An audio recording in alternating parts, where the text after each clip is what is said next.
कच्च्या पोपईची भाजी मी दाखवणार आहे. लागणारे साहित्य प्रथम दाखवते. कांदा, लसूण, कढीपत्ता, कोथिंबीर आणि हे कच्च्या पोपई साल काढून मी कुकरला एक शिट्टी काढून घेतली. फक्त उकळत्या पाण्यात टाकून थोडा वेळ उकडून घेतलं तरी चालते. फारसं काय ह्याला वेळ लागत नाही. डब्याला वगैरे द्यायला थोडं उपयोगी होते. बटाट्यासारखी भाजी पण छान होते. वाफवल्यामुळे लगेच पटकन होते.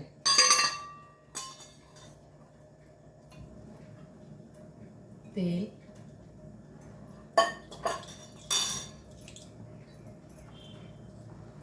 हिंग,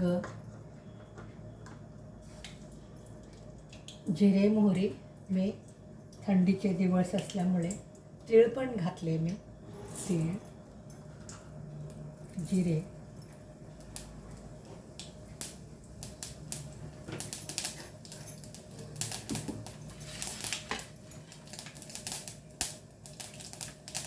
कढीपत्ता,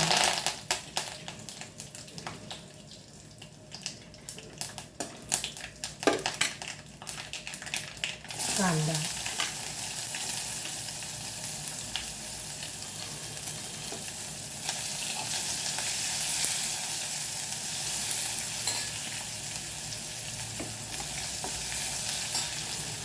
लसूण,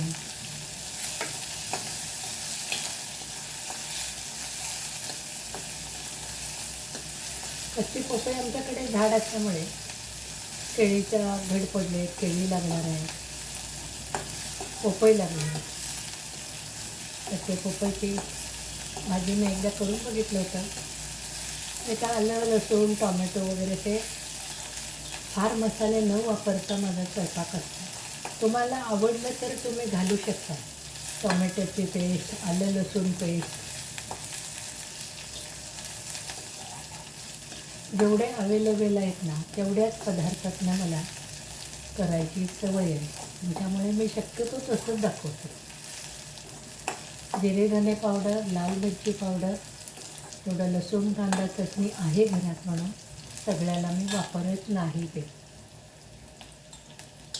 कांदा थोडासा तांबूस झालं की या फोडी टाकायच्या पोपईच्या. त्या कच्च्या पोपईच्या फोडी मी वापरून घेतले. कांदा जवळजवळ लाल झाला फोडी.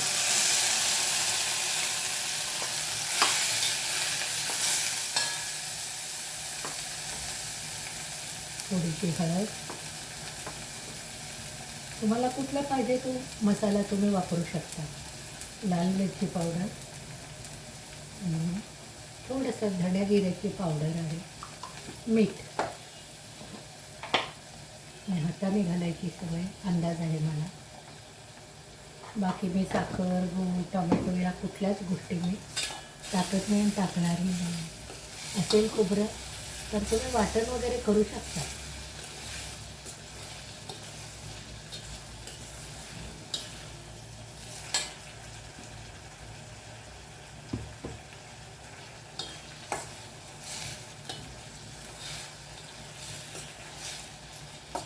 मी कुकरला शिट्टी काढून घेतली. तुम्ही पाहिजे तर वर पण शिजवून ठेवू शकता उकळत्या पाण्यात टाकून. मायक्रो असेल तर थोडंसं पाण्याचं अंश त्याच्यात टाकून तुम्ही वाफवून घेऊ शकता. डब्याला वगैरे छान वाटते भाजी. आवडीप्रमाणे घाला तुम्ही, तिखट वगैरे तुम्हाला काय पाहिजे.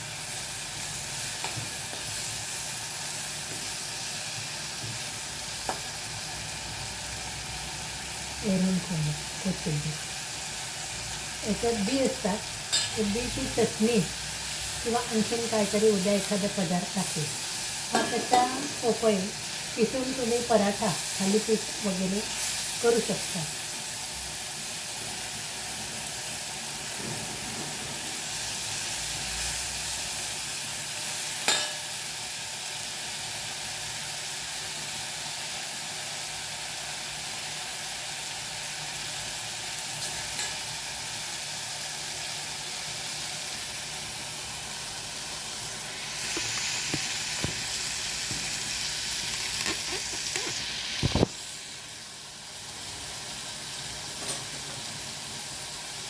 कच्च्या पपईची भाजी तयार आहे.